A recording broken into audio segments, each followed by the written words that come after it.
नमस्कार दोस्तों।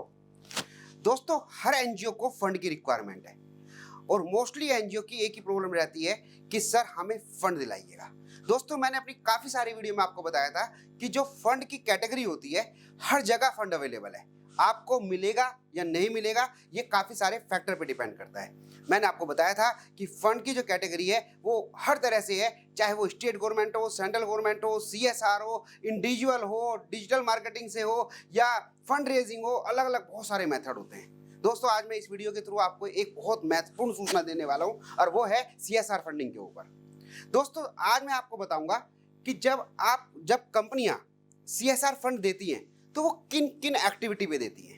दोस्तों ये इंपॉर्टेंट वीडियो आपके लिए इसलिए है कि जब आपको ये पता लगेगा कि कंपनी किन किन एक्टिविटी पे सीएसआर फंड देती है और वो क्यों देती है, और जब कंपनियां सीएसआर की कंप्लायंस करती हैं तो उसके भी उनके रूल रेगुलेशंस होते हैं। कंपनीज एक्ट में साफ साफ लिखा हुआ है कि कंपनियों को ये रूल रेगुलेशन को फॉलो करना पड़ेगा और कंपनियों को उसी हिसाब से सीएसआर का फंड देना होता है। लेकिन दोस्तों जो फंड सीकर होते हैं, जो एनजीओ फंड लेना चाहती हैं, उन्हें उनके रूल रेगुलेशन के बारे में पता नहीं होता। बस ये पता होता है कंपनियां सीएसआर देती हैं और उसकी वजह से क्या रिजल्ट निकल के आता है कि जो मार्केट में नॉन प्रोफेशनल लोग हैं जो सीएसआर के नाम पे चिटिंग कर देते हैं, क्योंकि आपको तो नॉलेज है नहीं, तो मैं आपको एग्जाम्पल लेके बताऊंगा, तो वो आप चिटिंग का शिकार हो जाते हैं। मुझे इस चीज़ से बहुत गंदा लगता है, इसीलिए मैं इस सीएसआर पे फ्रॉड कैसे होता है और आप इससे कैसे बच सकते हैं पहले भी मैंने वीडियो बनाई है। आज मैं इस वीडियो के थ्रू आपको बताना चाह रहा हूँ, कोई भी सीएसआर प्रोजेक्ट निकले या आपके पास किसी का फोन आए कि हम आपको सीएसआर दिला देंगे, तो ये इन्फॉर्मेशन आपके लिए बहुत यूजफुल होने वाली है। दोस्तों सबसे पहले तो मैं ये बता दूं कि एनजीओ में बहुत सारी एक्टिविटीज हो सकती हैं, ठीक है, अनलिमिटेड एक्टिविटी है, मैंने लास्ट वाली वीडियो में बताया था। लेकिन दोस्तों सीएसआर अनलिमिटेड एक्टिविटी पे नहीं मिलेगा। आपको पता रहना चाहिए कि किन किन एक्टिविटी पे सीएसआर मिलता है।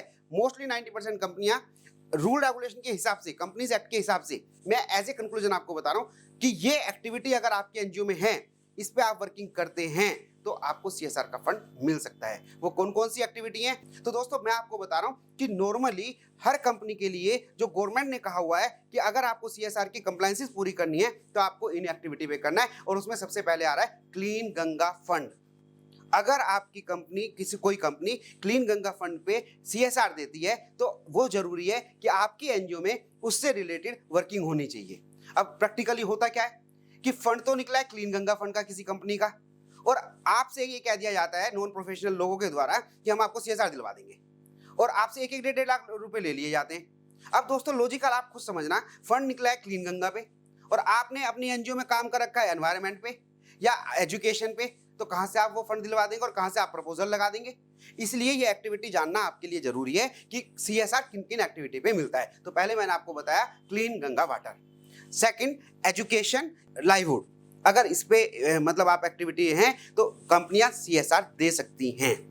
एनकरेजिंग स्पोर्ट्स, अगर जो कंपनी का सीएसआर की एक एलिजिबिलिटी बनती है, अगर स्पोर्ट्स को एनकरेज करने के लिए आप एक्टिविटी कर रहे हैं या स्पोर्ट्स की आपकी एक्टिविटी है तो सीएसआर के लिए एलिजिबल हो जाती है। अगर आप एनवायरनमेंट पे, एनिमल वेलफेयर पे या कंजर्वेशन ऑफ रिसोर्सेज पे काम कर रहे हैं तो भी आपकी सीएसआर के लिए एलिजिबल एक्टिविटी है।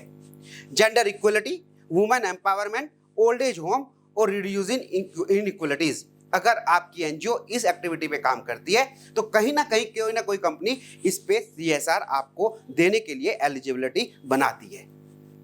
समझ रहे हैं दोस्तों? नेक्स्ट मैं आपको बता रहा हूं हेल्थ, अगर आपकी एनजीओ हेल्थ पे काम कर रही है, हंगर पे काम कर रही है, पॉवर्टी एलिएशन पे काम कर रही है, सैनिटेशन पे काम कर रही है और सेफ ड्रिंकिंग वाटर पे काम कर रही है, ये एक्टिविटी भी सीएसआर के लिए एलिजिबल होती हैं कि आपको सीएसआर मिल सकता है और कंपनी इस पे फंड दे सकती है।